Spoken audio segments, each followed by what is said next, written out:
আপনার যদি মন ভালো না থাকে তাহলে কক্সবাজারে ঘুরতে আসুন।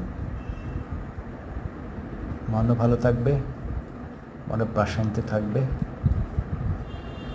শরীরের স্বাস্থ্য ভালো থাকবে। কক্সবাজারের টেকনাফ উপজেলায় চলে আসুন, দেখুন প্রাকৃতিক সৌন্দর্য। এক পাশে সমুদ্র, পাশে মেরিন ড্রাইভ, অন্য পাশে পাহাড়। আহা, কি মনোমুগ্ধকর দৃশ্য। ঘুরে বেড়ান, মনে আনন্দ নিন, মনকে প্রফুল্ল রাখুন।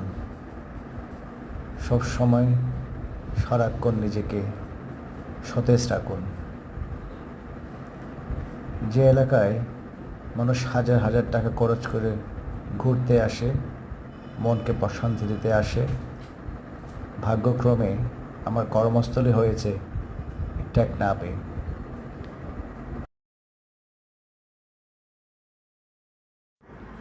ঘর ছেড়ে বের হন। অফিসের ব্যস্ততার মাঝে যদি কখনো ছুটি পান, একটু সময় পেলে বেরিয়ে পড়ুন এমন প্রাকৃতিক সৌন্দর্য দেখার জন্য। কক্সবাজার আসলে একই সাথে আপনি সাগর, পাহাড়, মেরিন ড্রাইভ, প্রাকৃতিক সৌন্দর্যে ভরপুর কিছু জায়গা আপনি দেখতে পারবেন। অবশ্যই মনকে শান্তি দিতে চাইলে অবশ্যই কক্সবাজারে চলে আসুন।